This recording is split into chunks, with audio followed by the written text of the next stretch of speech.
We're going to do what we did at the seniors gathering a couple of weeks ago. As a matter of fact, we did this story there. It's called a Métis story. It was given to us by Gerald Barron. I do believe he's with the resolutions department. He's downstairs, so he's caught up. Otherwise, I'd have him giving you the background. But the background about his grandfather, who was first interviewed on the radio, and he's telling the host on the radio is interviewing him, and he's telling this radio host what his life was like and the hardships that he had. So that's the interview that we had for the radio. And I've asked a couple of readers to come and read that interview. Will Goodon, Minister of Housing, and Denise Thomas, Minister of TSN, to be our radio guests. One of them, they're going to decide who's going to be the radio host and who's going to ask the questions and who will answer them. And Will, I'll ask you to read the background of it. It's on the notes, so if you'll read it all, please. So, be nice and quiet. This is a good story. It's a good Métis story. Okay. So, do you want me to do the questions and you do the answers? Okay, sure. Okay. So, my colleague, my friend, and I are going to be doing a mock interview here. But I'm going to read the beginning part just to set up the story here. It's from the memoirs of Joseph Bruce Chartrand, who was born June 9th, 1883 in Duck Bay, Manitoba. This is titled A Métis Story. This is a story of my grandfather Chartrand as recorded on French radio in 1953. It tells of Métis hardship and success starting in the late 1800s. It is a hard luck story, yet it is a story of a caring man who not only looked after his large family in light of adversity, but also his Métis community. The story tells of an honorable and truthful man who, even under some duress to keep his homestead, would not commit an untruth, and he eventually lost the land. Some might argue he made bad choices, and yet in the end it was his generosity in the dirty 30s supporting his Métis community that ended his real success. God bless Grandfather Chartrand. With his wonderful wife and my grandmother, he raised 11 wonderful Métis children. He made his family proud. I hope you enjoy this Métis story. So I'm going to play the interviewer, and Denise is going to be answering the questions. Okay. So, opening comments by radio host. We are going to regress back to 50 years ago. Remember, this was recorded in 1953. So we're going to regress back to 50 years ago as Mr. Joseph Bruce Chartrand remembers his life as a descendant of the pioneers in this country. And so, Joseph Bruce Chartrand, you have been living in St. Ambrose a long time. Yes, it's been 45 years now. Where were you before coming here? I was raised in St. Laurent. I was born in Duck Bay in 1883. Duck Bay? What do you remember about that time? Did you live there many years? No. When I returned to St. Laurent, I was 5 years old. Do you remember anything about Duck Bay? Yes. What do you remember? I remember enough that I could make a map. Yes? I was 4 years old.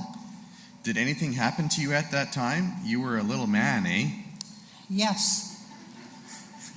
You didn't run away too many times? No, I didn't run away. Ha ha ha. I was too scared. I started to go to school, but they closed the school at Duck Bay. So I had to move to Camperville to go to school. I don't remember too much about Duck Bay, but I remember Camperville. I was only 4 years old when I started school in Camperville. You were brave. Yes, but I was good for nothing. Ha ha ha. What did your father do? He managed the Hudson Bay store. Yes?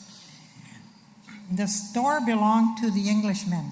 Many trappers came to the store. Oh, yes. There were a lot of furs then. Oh, yes. But they had to abandon that store along with the stores in Duck Bay and Camperville because they gave too much credit.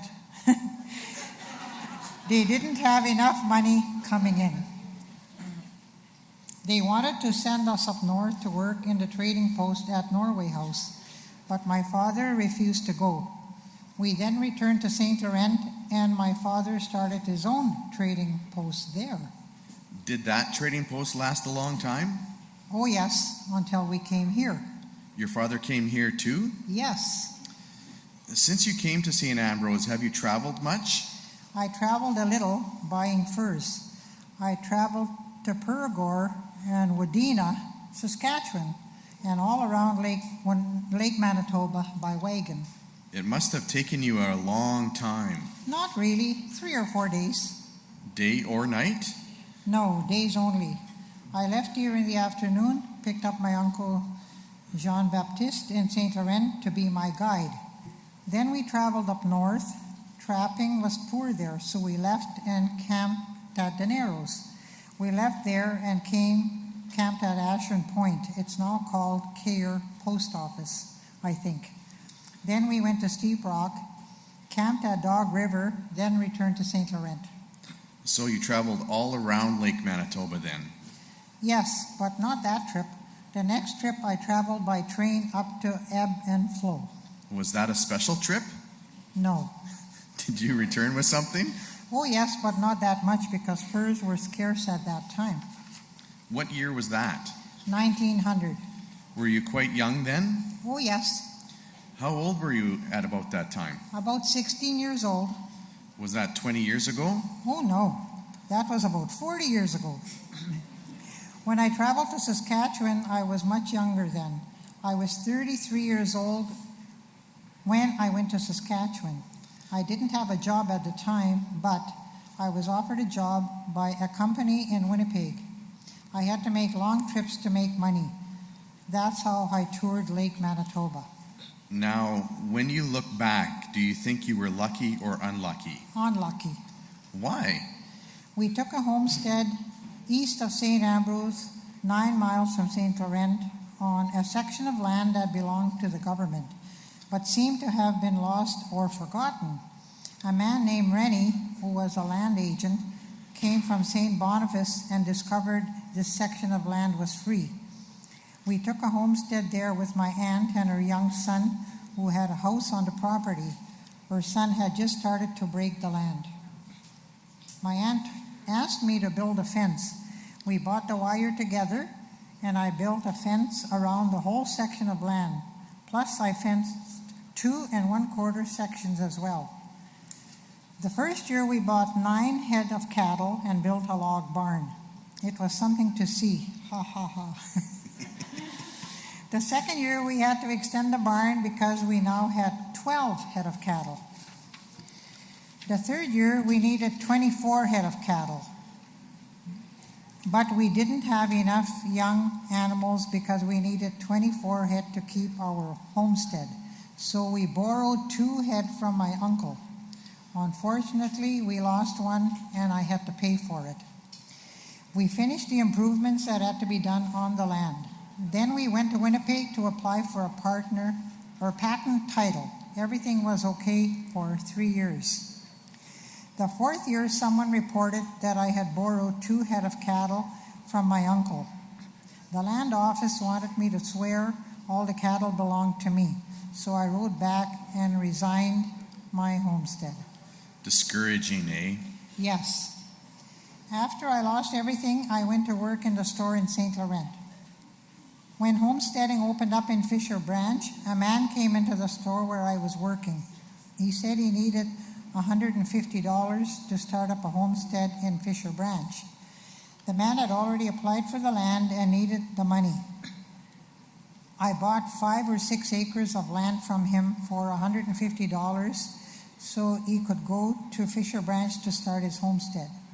And then I found out the land I had just bought was registered in someone else's name. I went after the man to get my money back, but he had already spent it. So he gave me a 4-year-old horse. I took the horse home to train. My young brother and his friend hauled some hay home for me because I was working at Fairford at the time. They hauled the hay from Flat Lake, which was 14 miles away. When I returned home from work, I went straight into the barn to check on my horse and found him quite ill. I stayed with him all night, but he died anyway at 4 o'clock in the morning. So there went my $150 again. You sure were unlucky. It's the last one, eh? No. After I became widowed, I went to Perigord. In Saskatchewan? Yes, I met my wife there. She was living with her father. We were married and took a homestead there again. I bought all the lumber, and my father started to build our home, which while I was away working.